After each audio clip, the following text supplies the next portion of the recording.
Hi guys, welcome back to Cook with Adila series. Hari ni I nak share satu lagi resepi yang nampak macam fancy tapi sebenarnya sangat mudah untuk dibuat dekat rumah. Chili crab.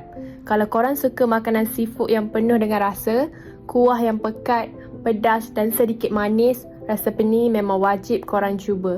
Memang sedap makan dengan nasi panas. Jom kita masak. Mula-mula, kita sediakan ketam terlebih dahulu. Salutkan 3 ekor ketam dengan 2 cawan tepung jagung dan sedikit garam.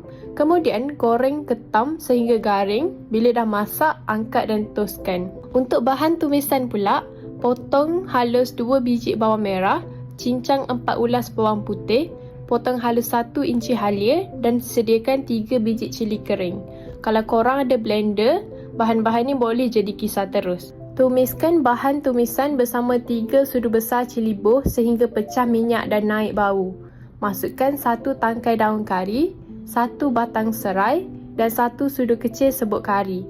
Kacau sehingga semua bahan sebati dan naik bau. Seterusnya, tuangkan sedikit air dan masukkan 2 sudu besar sos cili, 1 sudu besar sos tiram, 2 sudu besar sos tomato, sedikit garam, gula, serbuk perasa dan air asam jawa. Masak sehingga kuah mendidih dan semua rasa sebati. Masukkan cili yang telah dipotong dan kacau sehingga kuah sebati. Kemudian masukkan ketam yang telah digoreng tadi dan gaul sehingga semua bahagian ketam bersalut rata dengan kuah cili yang pekat. Masukkan 1 biji telur yang telah dipukul. Biarkan selama lebih kurang 20 saat, kemudian kacau perlahan-lahan sehingga telur bersalut pada kuah. Akhir sekali, taburkan daun sup dan perahkan limau kasturi sebelum dihidangkan. Dan siaplah cili crab kita.